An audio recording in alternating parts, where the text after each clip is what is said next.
So the title of our presentation is called Archaeology in the Classroom, a Perspective from Kiangan, Ifugao. And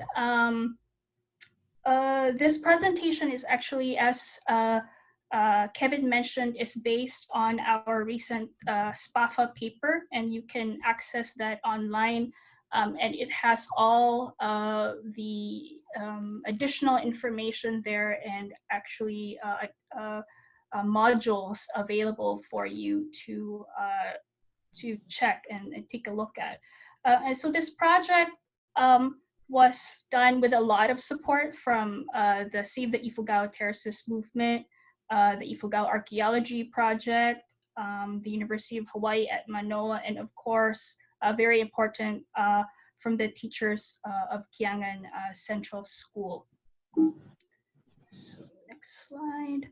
So just to give you a brief outline of our presentation for this afternoon, there will be 5 basic things that we're going to talk about.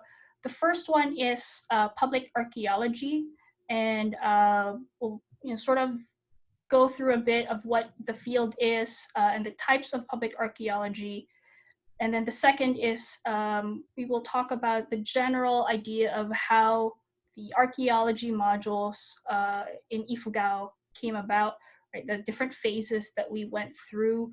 And Madame Jen will give you a brief Ifugao cultural and archaeological context of the Ifugao and the old Kiangan village. And then most important, we will talk about the project itself and the lessons we've learned as we went through the process of designing and developing these modules. And then lastly, just to give a reflection of where the modules are now, how are they being taught, and we'll conclude after that and work with your questions. So the first thing I want to talk about is what is archaeology, right? So in the past webinars or past talks, I'm sure that you guys have sort of gone through a little bit of what archaeology is. And as you all know, it is the study of the past, right, through material remains or material remains humans left behind. And these are called artifacts, as you know. There is a misconception of what archaeology is to many of us, thanks to very famous movies that have have gone mainstream, right? So as you can see here, you have Indiana Jones and Lara Croft as Tomb Raiders, and as you know, these are big no-nos of archaeology, and we don't necessarily go out and look for gold or treasures to be brought to the to be sold or brought to the museum, but it's actually a lot of hard work, and this is the typical archaeological field excavation that you will see. And this is actually a picture from the recent publication of early human, not human, but early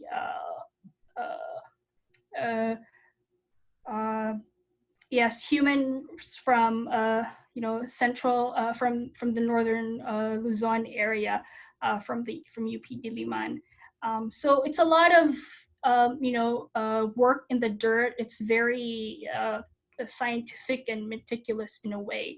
So that is the traditional kind of research archaeology that we are very much familiar with. But there is now a growing field in archaeology that makes it a little bit more, that goes beyond the excavations, right? That goes beyond your archaeological research. And that is when archaeology is a branch of anthropology, a greater field, right, or discipline, and the study of basically what makes us humans. And so in the sense, archaeology becomes at the forefront of different topics. So, for example, in this picture, there's fight for indigenous self-determination and sovereignty, right, in terms of protecting and preserving culturally important sites, and most of them are archaeological sites. There's also archaeological sites as symbols of national identity.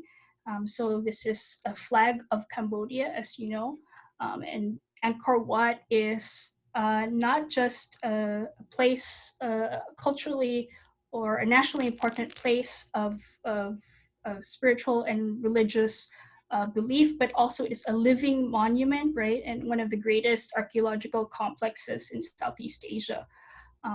So in that sense, there's national pride and identity there. And then the third one, among many other things, is archaeological sites have now become sources of livelihood, especially in rural communities where there's not much economic resources, right? So this is in Petra, where you will see local Bedouins kind of becoming your local tour guides, right? This is Petra. So next slide. What is public archaeology? So in many parts of the world, modernization and development have greatly impacted archaeological sites. And because of this exposure, so have been a growing awareness of the field of archaeology, especially in descendant communities, right? What I mean by descendant communities is the communities living within or near the archaeological sites. And in some way, a greater sense of curiosity among just the general public. So when we say public archaeology, who is the public that we are talking about, right? And when we do our projects in public archaeology, we must first, sort of define who we want to what audience, or who are our audience, basically. So in public archaeology, there's two aspects, right? Polar sides. So there's the institution, which can be your national museum, right? This example here, I put a picture. And here in the US, it's the National Park Service, right? Where they are in charge of many of our federally owned archaeological sites. And then you have the everyday citizen, right? The general mass, whether it be for your local tourists, museum visitors, right? Or just us, at school. So these are examples of photos of students in one of our excavations in Kiangan, Ifugao. There's Nick. And so this is a very interesting way of looking at public archaeology, right? Because these are all newly excavated pottery and archaeological remains. So just a brief overview of the types of public archaeology.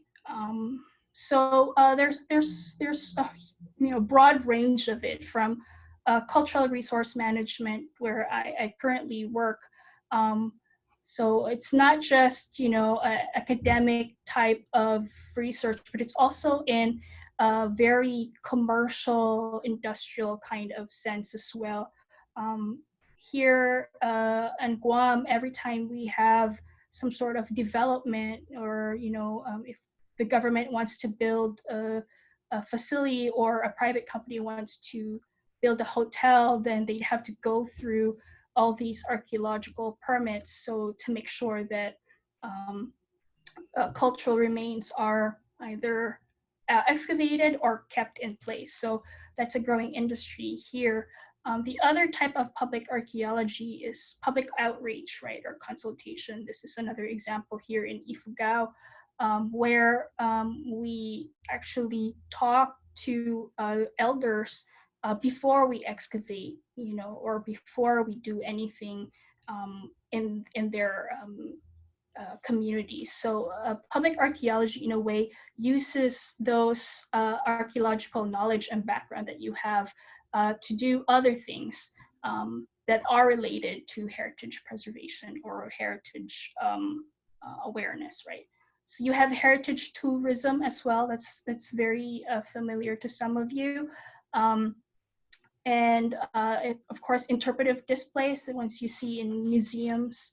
And workforce development is, I think, a very interesting type of archaeology because it uses locals living within the community, not just to help archaeologists excavate, but actually to rebuild some of these archaeological sites that they can use and develop to bring income into their community, right? And so this is an example of in one of the rural areas in Jordan where was subjected to a lot of looting and vandalism and almost an abandonment of some of these sites. And the government hired local workers to not just educate them about their heritage, but also hire them to be the ones to rebuild these sites and give them a sense of ownership, right? And so today what we will be talking about is archaeology education.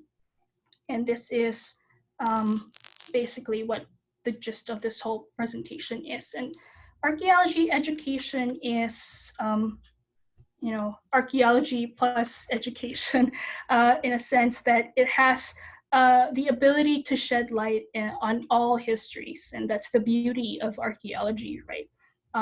It studies, from households to a history of a country, and so it has this broad focus, right? It can study anything, and in some sense, it takes away.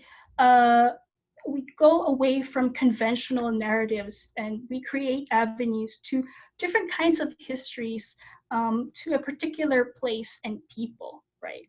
And so archaeology education's goal is to create a sense of stewardship, right, within these archaeological sites and cultural materials by focusing on their the concepts and techniques of archaeological methods.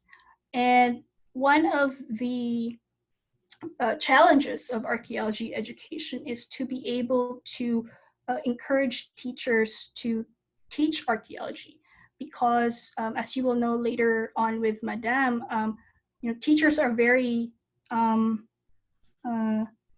they're very short on time and they have their own, curriculum set out for them. So it is one of the challenges of archaeology education to be able to complement the national standards or the teacher's lesson plan, right? So why should teachers even teach archaeology? Why is it important? So those are things that we need to address if we want archaeology education to flourish in our schools.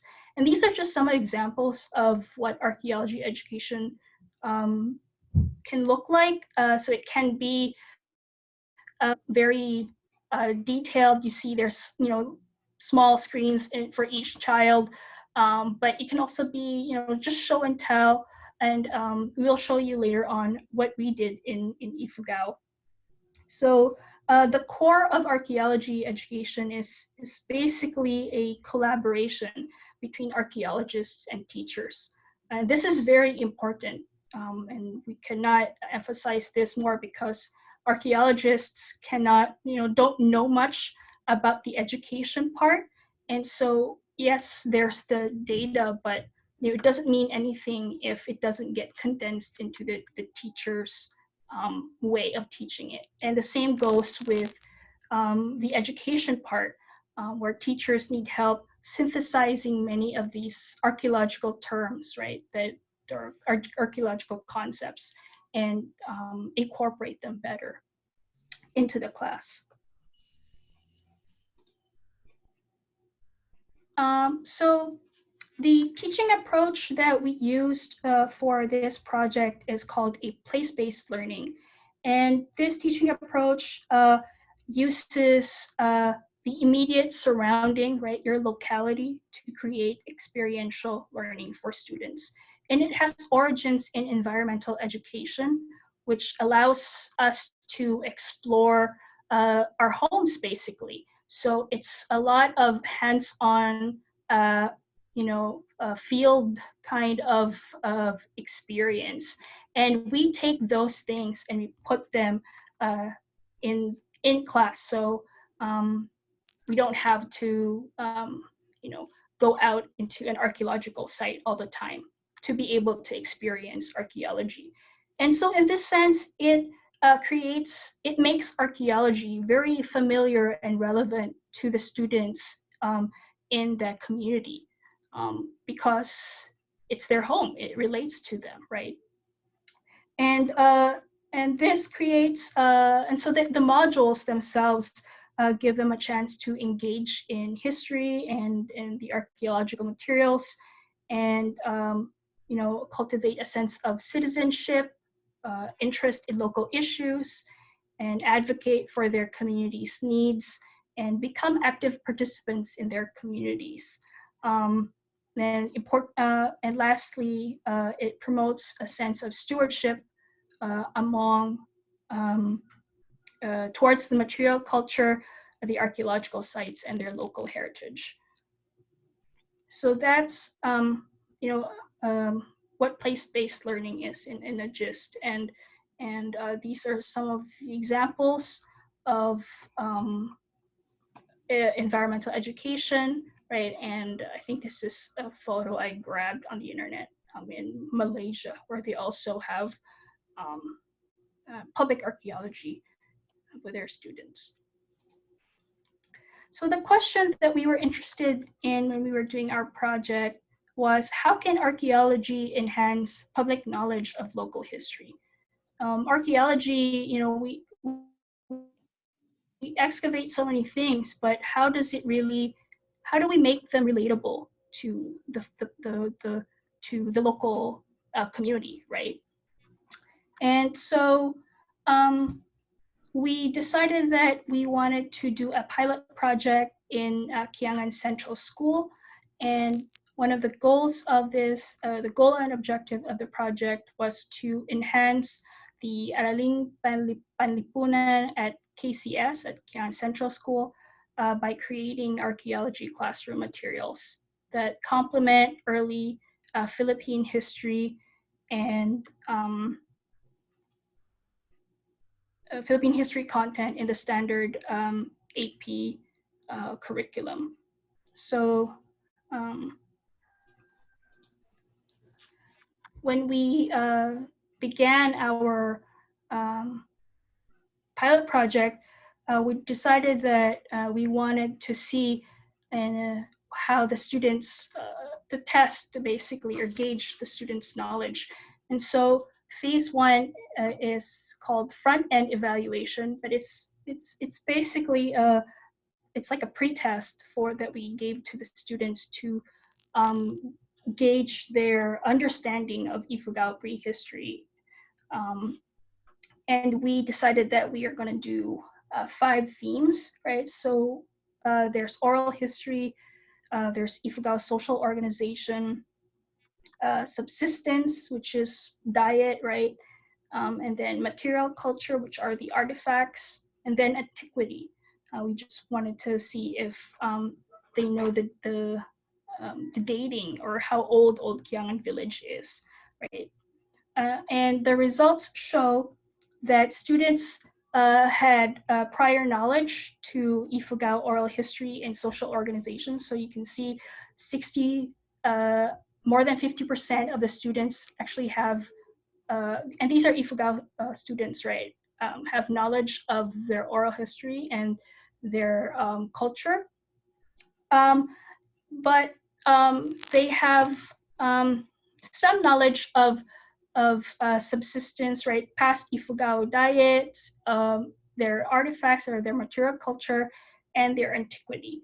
And so we looked at the results, and these three topics or themes are very much related to the archaeological excavate data that we have collected from the old Kiangan village. So it kind of meshed that way and kind of justified our project and why we why the project could be helpful for the teachers and for the students as well.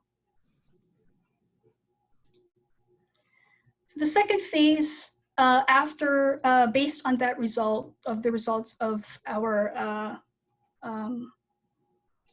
front end evaluation, the second phase was to organize our content.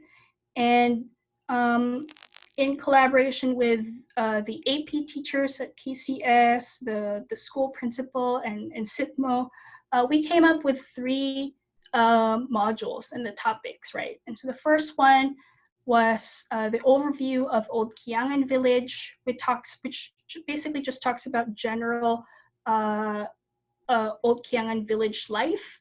And then module 2 is early Ifugao diet and environment.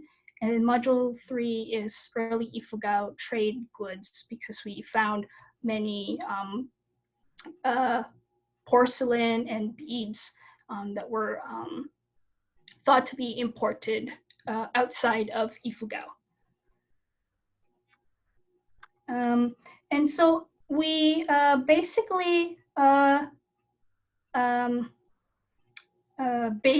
we base these topics or the modules from the current textbook during that time, and it was Pekasi Serie 5, Unit 1. And Unit 1 talked about early Filipino life. As you can see there, pamumuhay ng mga sinaunang Filipino. And they discussed, early forms of livelihood. You can see there's hunting, there's gathering, there's fishing, there's also planting of some sort. And so they basically they easily related to the topics that we wanted to talk about, right? And also talks about material wealth, religion, and local and foreign economic trade. So that's phase 2. And then included in this phase is also assembling the archaeology activities. And one of the things we learned when we were doing the archaeology activities was that design had to be easy and affordable, and they can also be reproducible, meaning they can easily be modified by the teacher. So it was not very elaborate, but it was very effective, right? And so one of the examples was this stratigraphy, and this is actually an actual soil stratigraphy, the layering of different soils, right, from Old Kiangan Village. And this was from a published article from the National Museum of the Philippines. And so we basically took that and put it on a bond paper and put colors and created a module for students to understand how to read stratigraphies, basically. And then this talks about provenience, which is another archaeological term, which basically means how cultural materials are left at a certain place, right? So it talks about preservation and what it means if you take that pot and you keep it for yourself. Does this change the story of that certain area? Because now we don't know, what happened there, because a pot was illegally looted, that kind of stuff. And then the third one is trying to understand artifacts and how you can um, make use of them, basically. And this is a very interesting activity because, as you can see, we did not use prehistoric stuff. Like, we did not have pots or beads or, you know, the porcelain, but we actually used everyday material. And it taught students that, you know, whatever you left behind in the past we will see them in the present, right? So that's another you know, side, kind of like a side moral story, but at the same time it also taught them how to interpret certain sites. So for example, if this box is filled with you know, a broken dish and you know, packets of Lucky Me, pancit canton, and you know, spoons and forks, which area of the house are you in? So, you know, grade 5 students would say, oh, maybe the kitchen or maybe the dining area. And it's the same basic concept that we use to interpret sites in archaeological excavations. So there's a lot of things that you can use to relate to different things. And then phase 3 is, of course, a practice run and a formative evaluation. And this is one of the most critical parts of the development of the module, because this is where teachers actually participated and observed the application and effectiveness of the module. So we actually took these modules and run them in Madame Jennifer's class, and she was there to observe everything and to give feedback. And you know, these 3 that she will later on expand on were the things that, you know, we all had to look for, which is the process, right, of the general organization and the objectives of the modules. Do they even tie into the class, right? Material content, right? Is it appropriate for grade 5 level? And then, of course, impact of modules to students. Did the students understand any of those archaeology stuff that you were teaching them, basically? So those are things that we had to look for when we did the practice run. And then lastly, which one? Is the phase 4, which is the revising of the modules. And this is revised according to the evaluation from phase 3. And one of the things that Madame and the teachers asked was to be able to follow the format of the modules, to follow the format of the manual, the teacher's manual, because the textbook had an accompanying teacher's manual. So so that's what we did, and then we translated it to Filipino or Tagalog, because that was the language used in AP classes, right? And so that feedback, they were all considered, right, and put into the module and then returned for them to use. Okay, so that ends my first half, and Madame Jen will introduce herself here. She's ready, and she will talk about the modules, right, and the lessons we've learned from it.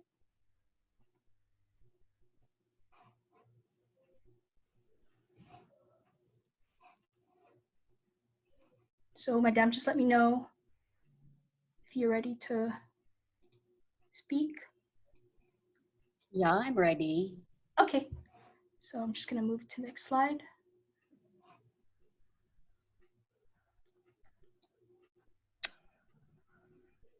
Okay, hello, good afternoon.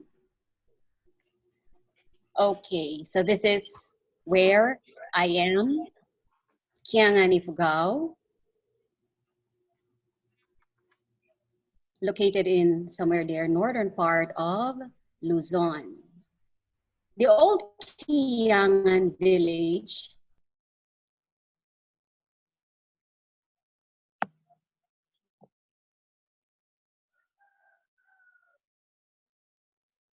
Is it okay?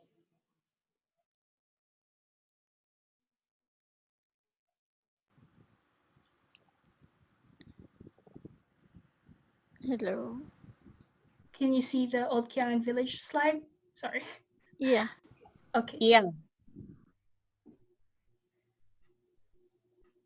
Okay, the old Kiangan village here, this is believed to be the origin of the Ifugao people, who are called Ipugo in our dialect. In the midst of the Ifugaos, old Kiangan village, spelled as with double Y, K-I-Y-Y-A-N-G-A-N,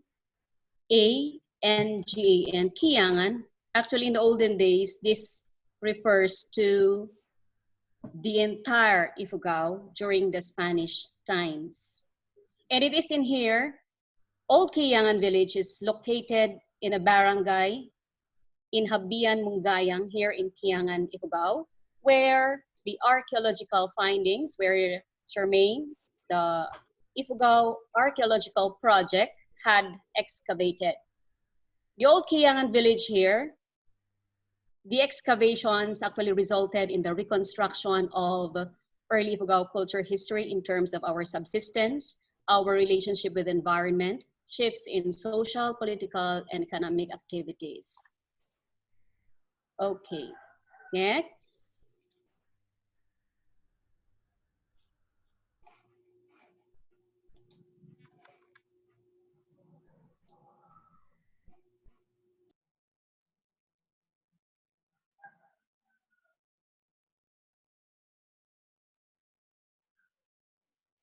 Okay, the three modules that we've been making, actually it followed the national standards of Philippine education. It was the learning competencies are from the national standards of education.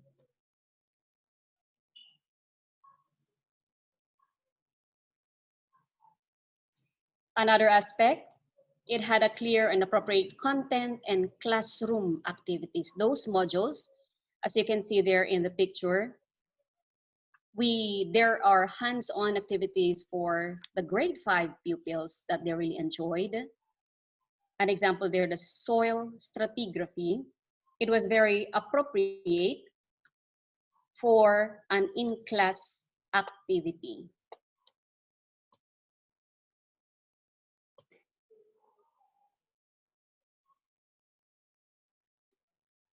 Another aspect of the archaeology module,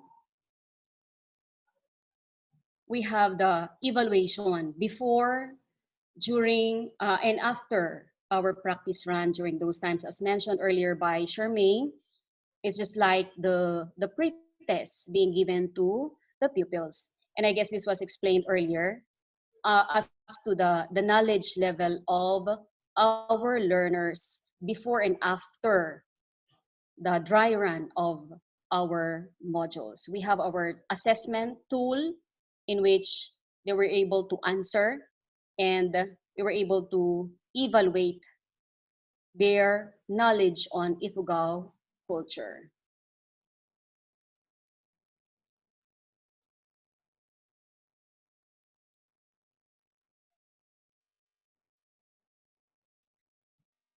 Involvement of teachers.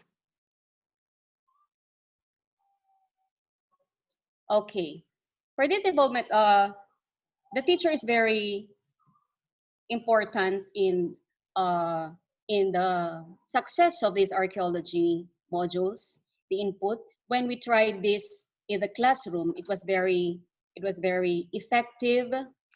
That in the sense that I as a teacher was able to teach our kids about us, about our history of who we are, how we have lived before, and how we are still existing these days. But for these modules, with the many works of the teacher, I've been sharing this one with other grade 5 teachers here in Kiangan. there's the slight problem in here of inserting these lessons in the national curriculum. I mean, there are prescribed lessons to us. It became a problem of the teacher in carrying out these modules. That is why what we did is to bring all fifth graders here at our iPad Center, wherein I was able to share the modules here at the center and even sharing it with the other teachers.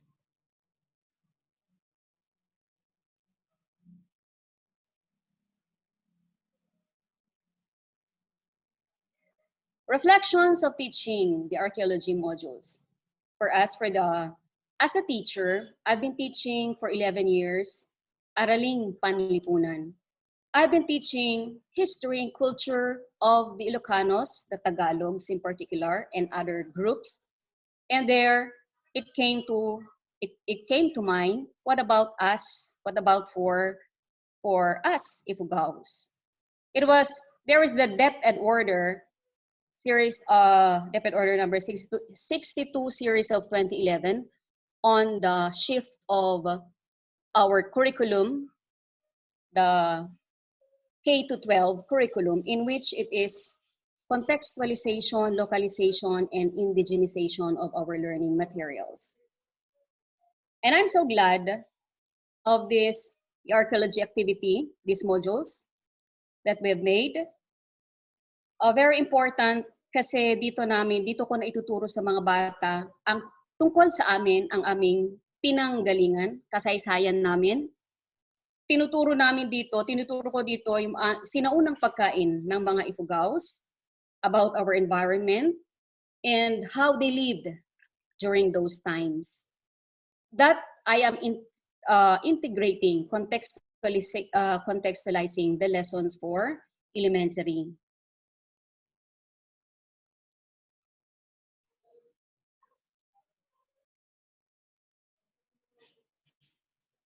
For now, these modules, since they were written 4 years back, that was 2016, although it followed the national curriculum, for now, I have revised it into the new format that DepEd is requiring of us. These modules that we've made, actually it has a teacher's manual and at the same time, a module for the learners. But the modules that our department is requiring of us now is more of the module for an outclass activity, especially in these times of pandemic. That is why I have revised it into the new format that DepEd is requiring us, so that even without the assistance of teachers, even without me teaching, the modules can be learned by the learners in their own homes. Sila na ang magbabasa. That is why I had to reformat it again in such a way na para sa bata na mababasa niya, and then when he goes to the end, at least meron siya matututuhan sa mga modules. So it has to be revised in a module na parang outclass siya. But since we also have home visitations, we can teach that with a group of pupils in a sitio, for example. So I am revising it. Although of course, I had been teaching that for 4 years already. I had been asking my supervisors to observe me, and it's very commendable. And for our learners, we have here, they were able to appreciate more of who we are. Because I myself is a product of an educational system na hindi ko natutuhan ang tungkol sa amin. So with these modules, it's really very effective. Contextualizing our learning resources. Dito ko na ituturo sa mga bata, grade 5 pupil, ang tungkol sa amin. And that they will be able to appreciate more of who we are. And actually, we have, through the help of our students, archaeology students from Hawaii, they helped us build this Ifugao iPad Center, where I am now. And then actually, apart from this module, we conduct our Handi tour. Handi in our language means nung unang panahon. And there is an activity in conducting this tour. It is an exposure to the kids.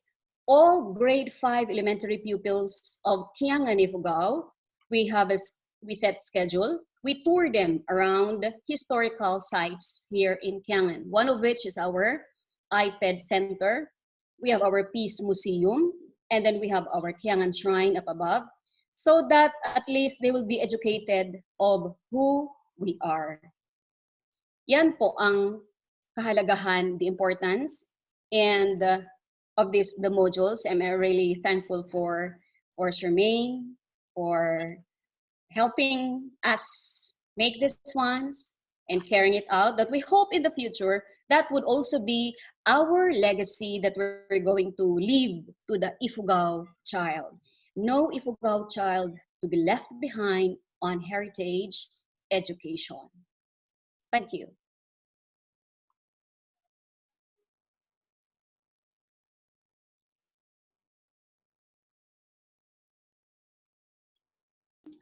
Okay, that concludes our presentation. Thank you. Maraming salamat. And Madam Jen and I are happy to answer your questions if you have anything. And one of the things that we would like to also, talk about is for you guys to be able to share if you have any from your region or from your town on public archaeology or anything that has to do with advocacy and heritage preservation. That would be really great too. Thanks. So I'll stop sharing my screen. Okay, thank you, Ms.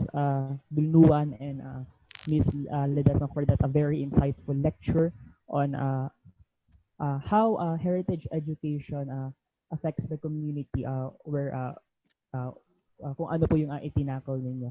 So ang napakarami ko pong natutunan doon sa naging lecture, like I have realized that heritage education is very important, lalo na sa ating mga kabataan, to know more about their identity.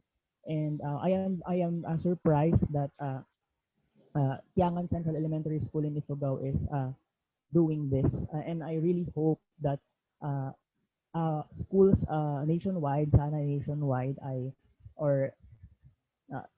heritage education must be integrated in the curriculum of our education system here in the Philippines. So with that, thank you so much for imparting your knowledge about heritage education. So may mga questions na po dito.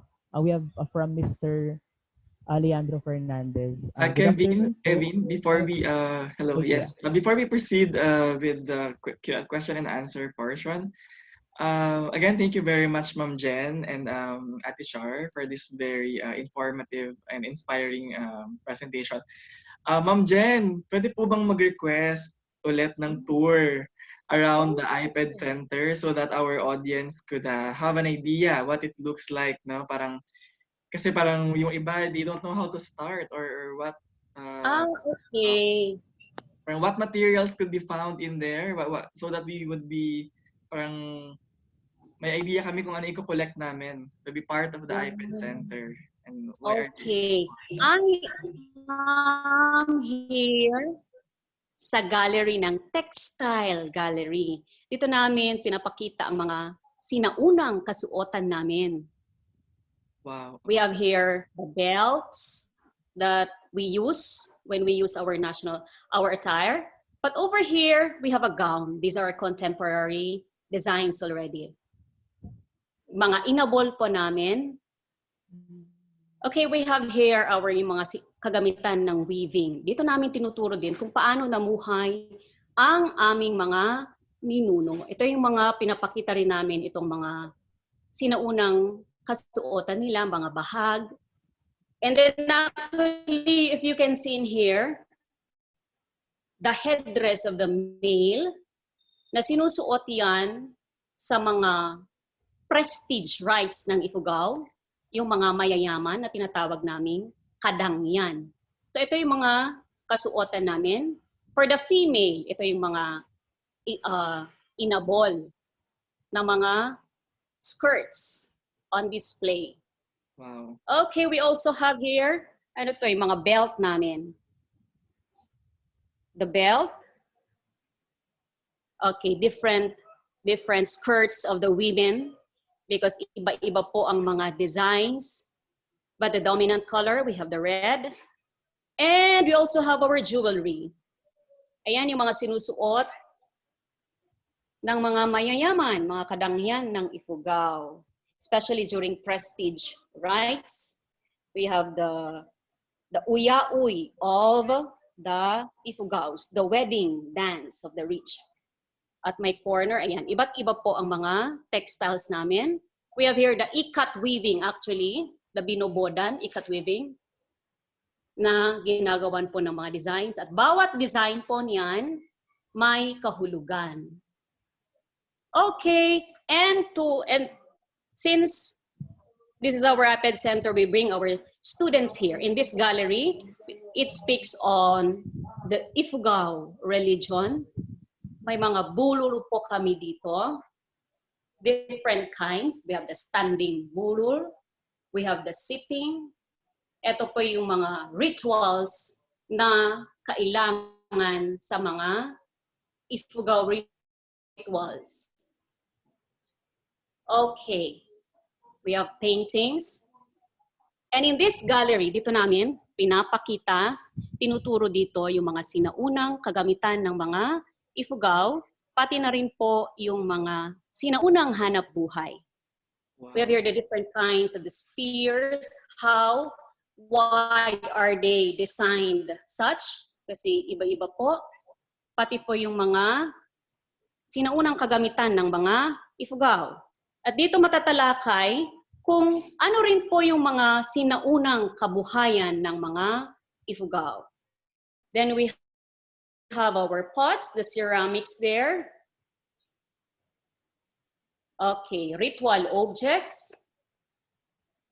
Ifugao native house in which binibida namin ito. Hindi po kami gumagamit ng pako to build our houses. Kahoy lang po lahat yan. And we explain how this is the architectural designs of the early Ifugaos. Just like, but in the textbooks, we teach sinaunang bahay ng mga Tagalog, Ilocanos, but we are very similar. Oh, the pictures tell us of who we are. Old photos by Roy Franklin Barton, early Ifugaos. Early women. We also have tattoos. And over that side, we have here, ito po yung mga nahukay nila Charmaine. I think, Nick, you're there. Yung mga nahukay, dito namin tinuturo sa mga bata yung pangkabuhayan ng mga sinuunang Ifugao and how the transition from the earthenware to pots, to the stonewares. At dito po maipapaliwanag yung sinaunang pagkain, pangkabuhayan ng mga sinuunang Ifugao. We bring them here to explain these ones. And the more na na-appreciate nila kung saan kami ngayon, kung sino kami noon. Okay, so we have here. And the galleries. And down below, of course, we have our weaving center also where we bring our students to learn basic strap weaving. And at the corner, we have our library. Last lang po ito, library na.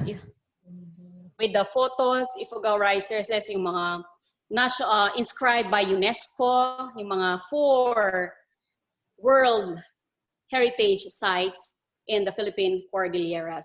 Ito namin dinadala yung mga bata since hindi namin kayang padala sa iba't ibang lugar dito sa Kiangan. Yan po. Thank you. Thank you, ma'am. Ayan, maraming salamat po sa inyong pa-tour, mini tour. I Yeah. understand. Okay. Kevin, perhaps we could entertain questions now. Okay, so we have a question here po from Mr. Leandro Fernandez from Pangasinan State University. So, good afternoon po. Ask ko lang po kung magtuturo po ba tayo ng local history? Saan po ba dapat? Sa elementary, high school, or college? Okay, so parang just to rephrase the question, parang when would be the best time or the best level to teach history? Is it Local in history. elementary, high school, or college level? That's the question from Mr. Leandro. Ate Char, Who's going to answer that? Ma'am Jen, would you like to answer it first? Kailan daw po dapat tinuturo ang history, local history? Sa elementary po ba, sa high school, o sa college? Okay. As an elementary school teacher, ang tingin ko, it has to start in elementary. Now, kasi naman sa yung mga learning competencies na binibigay ng national sa amin, actually, wala ito. Although in the K-12 curriculum, ang sabi doon, contextualization, localization, and indigenization. Kaya yun yung ginagawa namin. Yun yung call namin ngayon na i-contextualize namin itong learning materials. So, halimbawa ng modules na ginawa namin, yan. Para as young as they are, alam na nila ang tungkol sa amin, for example. Thank you, ma'am. Ate Char, would you like to add something to that? When would be the best time? Or... Yeah, I agree with Madam. I think it's always good to start from the younger years, because then that's where kids start learning about many things, and so they retain all that information and that the value of these things growing up. But in Ifugao, this is actually not a new concept. I think Ifugao State University, they have like a Nike program. I think that's what they called it. I forgot what it's called. Stands for something about indigenous knowledge, and they've created some sort of, not a module, but sort of a contextual book, but it's based on the tertiary, the college level, from out of Ifugao State University, but they don't have archaeology in it per se. It's a very broad-based approach, so it has all things that on Ifugao culture. Yes, I think I've read that one on the Indigenous Knowledge System. I think they have like an Ifugao Study Center at IFSU. So they're doing researches actually, and more on publications. I think they're focused more on publications. Yeah. Okay. So Mark and Kevin, do you have questions for our speakers? Based on your reflections? Yes, Nick, I have a question po. Okay po. So here's my question. What are the challenges you have encountered upon doing this research, or upon implementing this kind of heritage education in the classroom? Thank you. Challenges. Go, ma'am.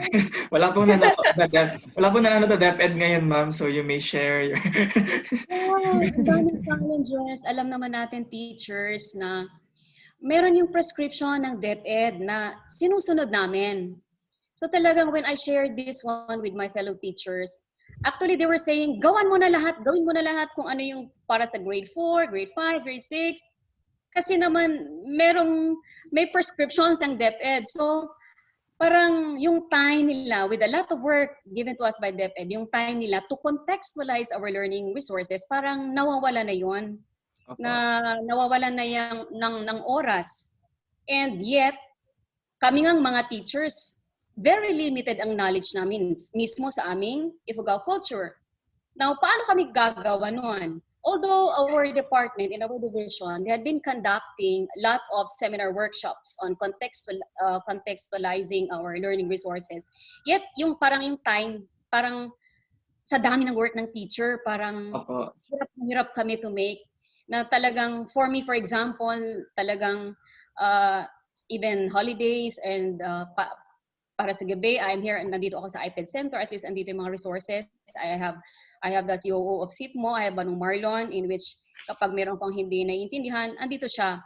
Now, yung mga teachers, ang sabi din nila, kulang yung mga seminar workshops. Now, much more for this pandemic, parang yung making of contextualized learning materials, parang na-stop na-focus na sila sa ng mga modules. Kasi mag-opening na kami ng October 5. Parang nawala na yung contextualization nila ng mga modules, na-focus na sila sa mga modules na kung saan yung prescription nga ng DepEd. But we hope that in the next months to come, pag okay ng pandemic, we can, although a lot of teachers are really very interested. Kasi nga, as yung sabi ko kanina na kami, lahat kaming mga Ifugao, we are products of an educational system na hindi po ito tinuro sa amin.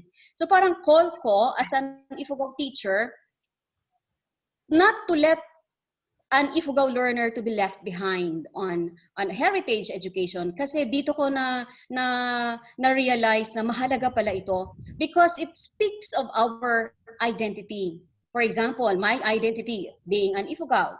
Halimbawa na lang, there's a lesson in Araling Panlipunan, hindi matagumpay na pananakop ng mga Espanyol, for example. How our forefathers defended our lands, for example. Hindi sila matagumpay. Hindi nila kinayang sakupin ang buong Cordillera, and Ifugao is one. And that is something that we are being proud of. Yung parang, brave kami. Yung something like that, na something, pag yan ang lesson, yung mga bata, ay talaga, lolo ko yan.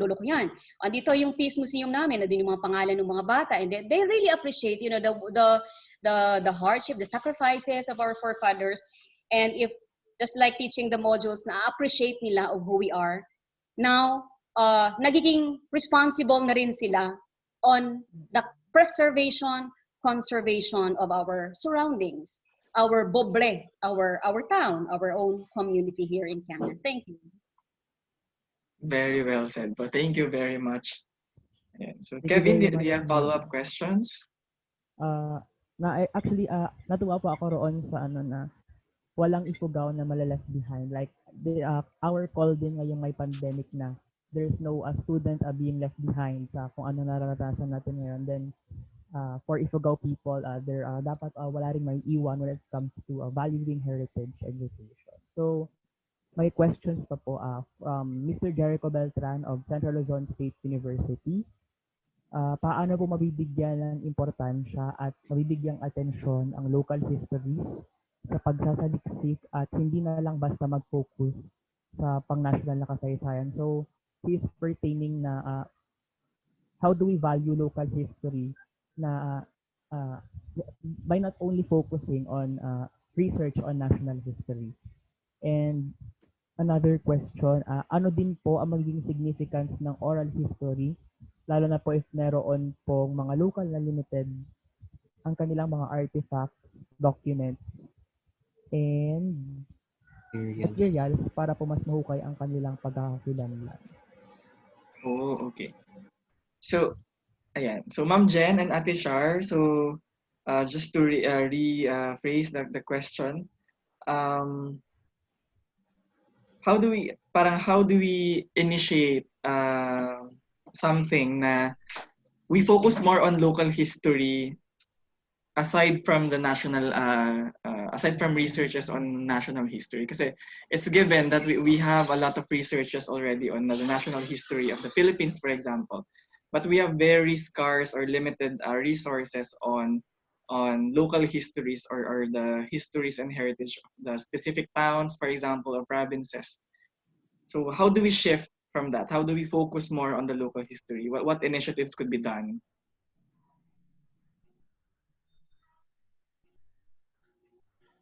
Okay. Okay, let me start now. Or baka ikaw? Okay, local histories, I think we have started already in our educational system. Sa pamamagitan po ng pagtuturo namin. Yun yung contextualization of our learning materials or the indigenization or localization.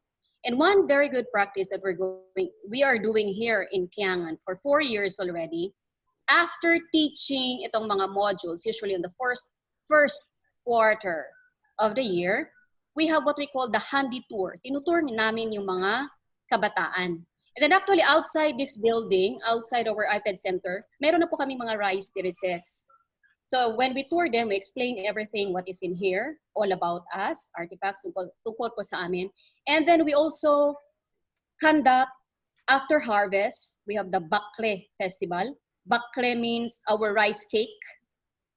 And then that is a Thanksgiving ritual for a bountiful harvest, for example. And we do it here in school. Actually, we did that last year. We just started that. And the community is invited. We have our IK holders, yung mga mumbaki namin. And then the kids came here to participate. We allowed them to come. And then they even interviewed. They enjoyed the activity.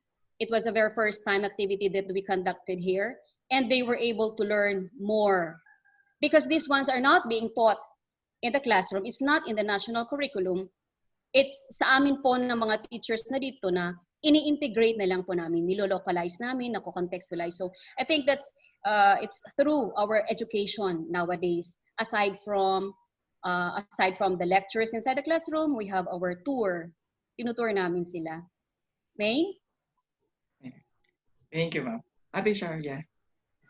I think one of the things that you can learn from archaeology, right, is, and that's something that the AP curriculum also asks for, is the ability of the student to be able to think critically of their history, right? So the first question is, paano mabibigyan ng importansya, right? So I think, yeah, and attention. So I think it's up to us, you know, as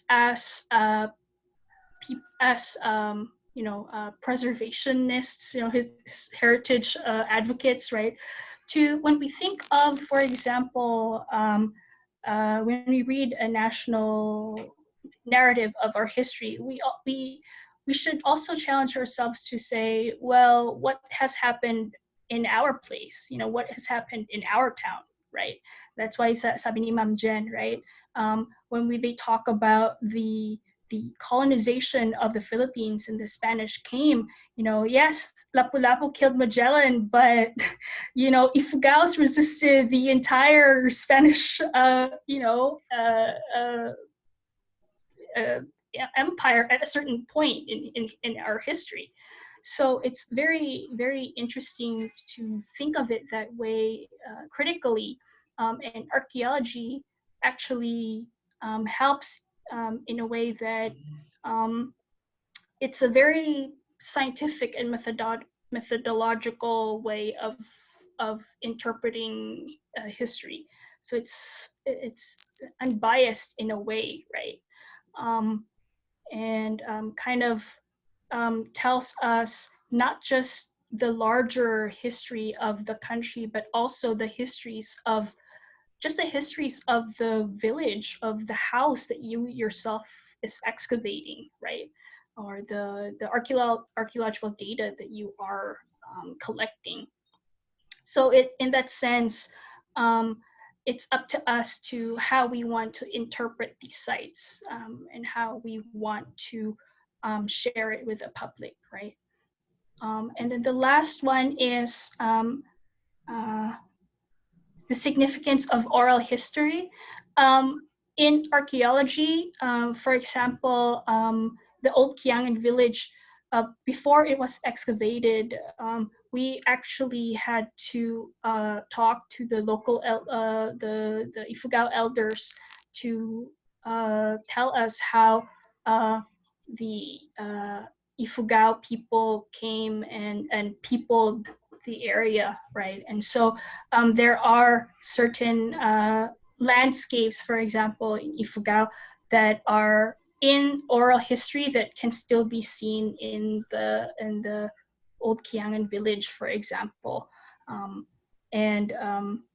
Here on Guam, we actually have oral histories are very important in terms of documenting, World War II stories, and even up to what place names, right? So every place has a name with an indigenous meaning. So why is that place called that certain word? It's because there are probably aspects of that area that signifies or symbolizes that place, right? So these are things that we look to for significance in oral history, and it plays very much to how we create these narratives in documenting archaeological sites as well.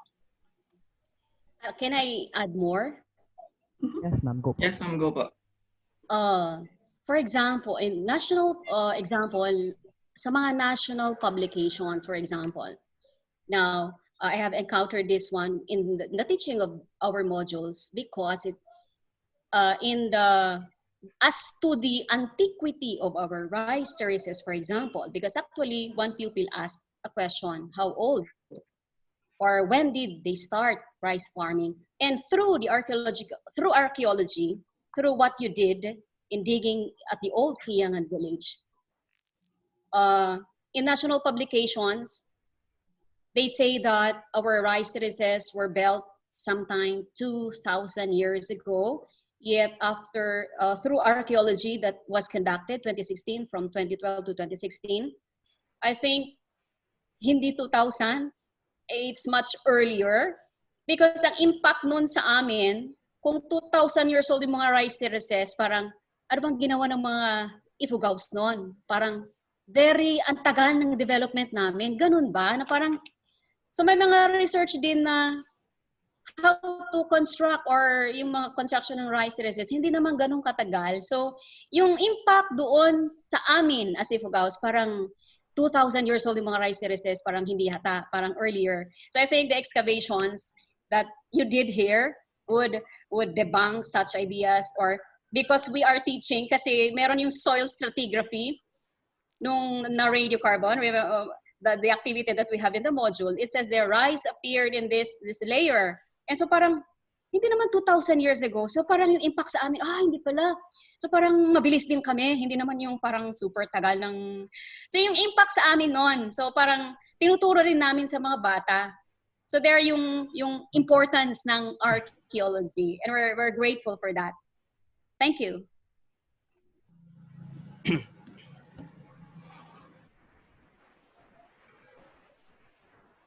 Okay, thank you so much po for answering their questions. Yes. Wala pa bang question, Kuya Mark? Or meron pa. Ayan. Tanong po ulit, additional question from Mr. Leandro Fernandez Jr. Can we integrate local history in the program of, in the special program in the arts? Yeah. That's the question. Can we integrate teachings, or can we integrate local histories in the special program in the arts? Yes.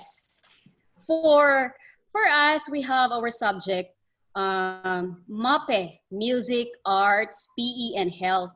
And then actually, meron din yung mga, halimbawa, yung mga designs, yung mga disenyo ng mga sinaunang kasuotan.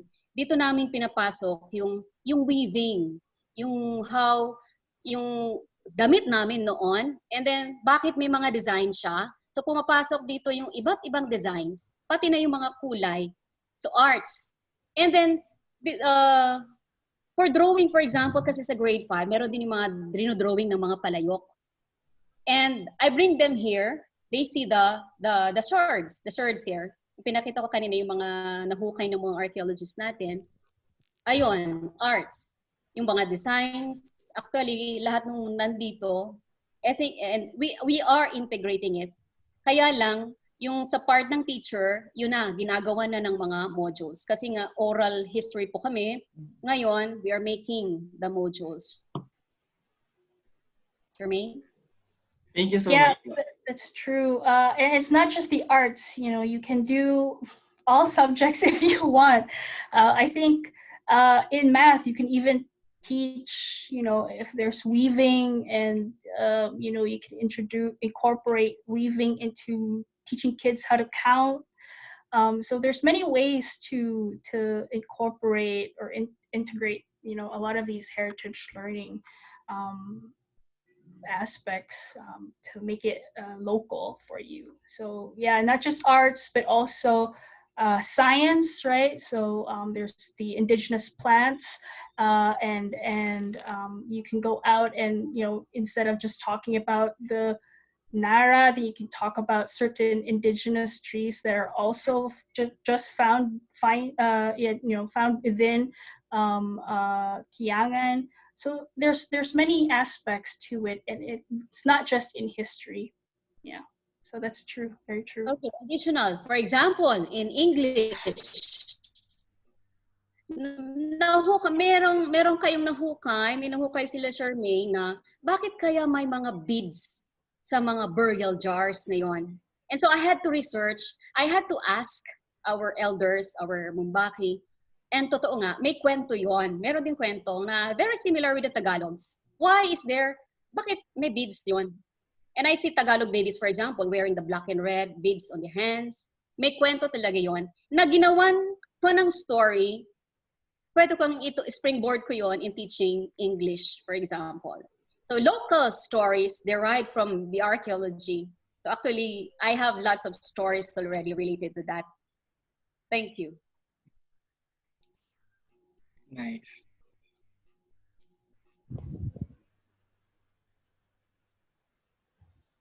Yan po, question from Nicole Kathleen Garcia. Any tips po if we want to start integrating these kinds of modules in our area? Tips daw po kung paano nila ma-integrate yung mga modules na yan sa kani-kanilang mga lugar. Okay. Yes, ma'am. Tips. Yes, ma'am. For example, ito na yung papasok po sa mga teachers, ito yung tinatawag nating subtasking. Sinasubtask natin yung mga national competencies. Okay, halimbawa, dito sa competency ng Araling Panlipunan, sabi dito, na ipagmamalaki ang lipunan ng sinaunang Pilipino. In our textbooks, it talks about the Tagalogs. Kayo, mga Ilocanos, nasaan kami? Wala ba kami dyan? Paano namin maipagmamalaki yung pinanggalingan namin? Na ipapaliwanag ang ugnay ng mga tao sa antas, iba't ibang antas, na bumubuo ng sinaunang lipunan. Nasaan kami? So dito na papasok yung contextualization, history person na ito. So ito, yung mga nahukay nila, yan pala yung, ito kami. Kailan kami saan kami nang galing? Dito lalabas yung mga myths na sinasabi ng aming mga native priests na tinatawag naming mga Mumbaki. Although they're not recorded, but ngayon, na-record ang mga yan. Now, i-contextualize namin, nasaan kami doon. So, kailangan ituro rin namin sinaunang Ifugao. So, dito namin i-contextualize yung, alam ng teacher yan subtask, equalize. So halimbawa, yun yung national competency niya. Okay, may ipagpapalaki, lipunan. In the textbooks ngayon niya, Tagalog lahat, Ilocanos, wala yung mga ibang subgroups. So it depends now on us teachers to contextualize our learning materials para naman maipasa natin sa mga next generations natin ang tungkol sa sariling atin. Charmaine. I think I guess the first tip for if you guys are interested in doing developing modules and stuff is to get a teacher like Madame Jen to as an ally, you know, in the school, and who understands the importance of heritage education.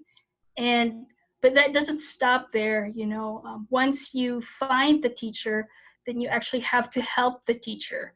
As Madam Jen said, you know, they are already, you know, inundated with all the course load that they have, just dep ed standards lang. So what more if you want to add archaeology and local histories into the things that they are already teaching? So the second tip is the challenge for example, right, organizations like Y4PH who want to do this is, you know, to be to have these things developed for the teachers, and with the teachers, because assistance in that sense will very much help in easily integrating it into their curriculum, because this will incentivize them even to say, okay, so it's already here, you know, this is what we can do, this is what I can do, and this is what we can tell other teachers to teach. And so in that sense, the teacher will have a sense of what they can teach, but you will be the one to provide the write-up for them, and then they will tell you, okay, this is yes, this is no, this is good, or you know, that kind of stuff. So it's a lot of I think the project was about 2 years, right, Madam? It's quite long. It took it took us a while to you know, finish the whole thing. It was a lot of back and forth in terms of uh, uh, you know, how do we write these things? How do we actually make archaeology terms easier for some for some students to understand? Because that, in an archaeological standpoint, that is one of the challenges that we face, is that archaeology is too technical sometimes, that it's very hard to explain, and so that leads to a lot of miscommunications, especially for locals who think that we are there to dig up their heritage or their materials and, you know, take it to some university and they will never see again, or sell it somewhere, right? And so it's very important that there is some sort of relationship between you, the teacher, and even the school for that matter, and a support system. So I guess those are the tips there, just to get it started at least. Another tip. Kailangan one must really have that passion for culture. Kasi pag wala yun, wala yung desire. Thank you. Agree po. Yeah.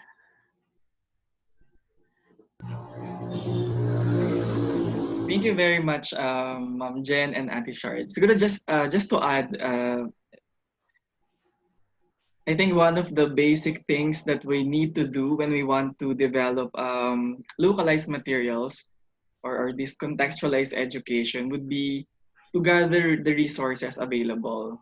So what have been written about your culture, for example, and then parang after we do that, we will be able to identify the gaps o what needs to be done. No? Parang ano pa yung kailangan nating i-fill in, ano pa yung kailangan nating tignan. So, of course, it's a reality that not all locales or provinces, for example, have resources. No, we do not have the equal capacity to have these resources. So it's really a matter of, as Ma'am Jen said, it's a heart, no? It's a passion. Parang if you want to initiate something within your locale, so it could start by, you know, writing research, or if you have papers, you know, in one of your subjects, you may start by writing about your town, your barangay, or your locality. So doon po talaga sa atin talaga mag-uumpisa muna 'yon, and then we need the resources from us, from our localities, before we could do something and initiate certain projects. So yes.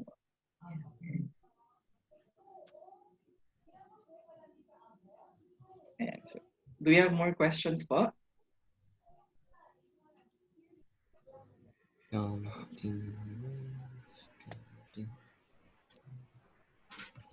I think wala na po. Yeah. I think wala na pong tanong. So, yan. I-remind lang po namin sa mga participants yung evaluation form na makikita nyo dun sa screen. Okay, yan. Just visit the link provided and makikita po natin siya dito sa chat box. I-resend na lang ulit para hindi na And the deadline for the evaluation survey will be at 5 p.m. this 5 p.m. this day. Yeah. Maybe just to end, do you have other remarks, Ma'am Jen and Ate Char? Any message more? Shout out? May gusto ba kayong batiin sa ating audience or there? Or other, any concluding remarks or any more comments for our audience? I'll do it. I'll do it. Thank you so much for having me here. Sana nakatulong ako in imparting the small knowledge that I know on heritage education. Yun lang po. Thank you, guys. Thank you, ma'am. Ate Char?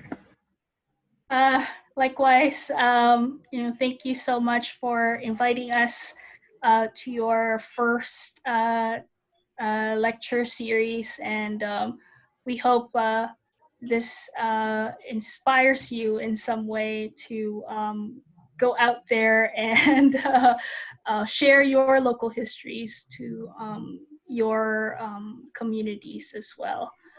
As Madame Jen said, it takes a lot of heart, and it takes a lot of work as well. But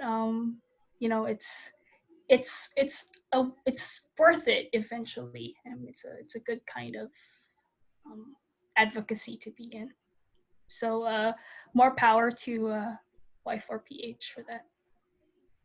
Thank you, po. Thank you. On behalf of the Youth for Pangasinan Heritage, we would like to thank you, Ma'am Jen and Ate Char, for giving us your time, your talent, and knowledge about heritage during this afternoon. It's really very informative, and more than that, it's really inspiring to listen to your presentation. So maraming salamat po. And we hope as well for our audience na na-inspire po kayo and to have your own projects and initiatives on heritage education in your own locales. And allow me also to take this opportunity to thank Ma'am Jen as an educator, as a teacher ngayong National Teachers Month. So you really play a very crucial and significant role, in educating our young ones. Yan. Maraming salamat, Ma'am Jen. Mabuhay po kayo. Mabuhay po kayo. Madam Jen. Yeah. Thank you very much. Thank you, everyone. So our webinar, our last leg of the first series of Tawir Talks has ended. So thank you very much, everyone. Kevin and Mark, our moderators. Any final words? Okay, Mark, do you have una ka po before me? Ayan, so yun, bago tayo magtapos, muli binabati ko yung mga educators na kasama natin ng isang Happy Teachers Month. Okay. And then, ayun nga, sa pagtatapos ng unang leg ng ating webinar series, nakita natin na sa bawat nakita natin sa bawat linggo yung iba't ibang aspeto or aspeto ng pag-aaral ng cultural heritage. Nariyan yung mga batas na kailangan nating isaalang-alang, nandyan yung mga konsepto na kailangan nating kabisaduhin upang maging pamilyar tayo dun sa sinusuong nating research patungo sa cultural heritage. And overall, nakita natin yung gamit ng tinatawag nating interdisciplinary in a multidisciplinary na way para ma-preserve at para mag-raise ng awareness dun sa ating pinapahalagahan, which is yung ating cultural heritage. Kasi dito natin kinukuha yung identity natin bilang mga Pilipino, bilang isang miyembro ng isang komunidad. For me particularly, dito sa Pangasinan. Ayan. Kevin? Thank you, Kuya Mark. No? Nakakatuwa kasi makakapag-organize tayo ng ganitong webinars wherein the youth is malaki yung role na ginagampanan ng youth when it comes to valuing our history, culture, heritage, and our cultural identity na rin. So, Youth for Pangasinan Heritage is always here. Lagi siyang malalapitan when it comes to when we talk about heritage. So, if our participants have inquiries on heritage, they can tap us. So I thank our speakers sa nakaraang webinars and sa ngayon ating mga speakers ngayon na walang sawang nagsusulong ng kanilang mga advocacies just to flame up this passion on heritage. So as Y4PH always said, hashtag para sa pamana. So thank you very much po. With that, I am Mark Labarentos. And I am Kevin Corradi Ibasco. And we're signing off. Thank you, everyone. Take care. You. Ingat po. Thank you. Bye, Madam. Bye, Nick. Thank you Bye, po. Kevin. Bye, Mark. Bye po. Bye Thank you po. so much. Thank you, ma'am.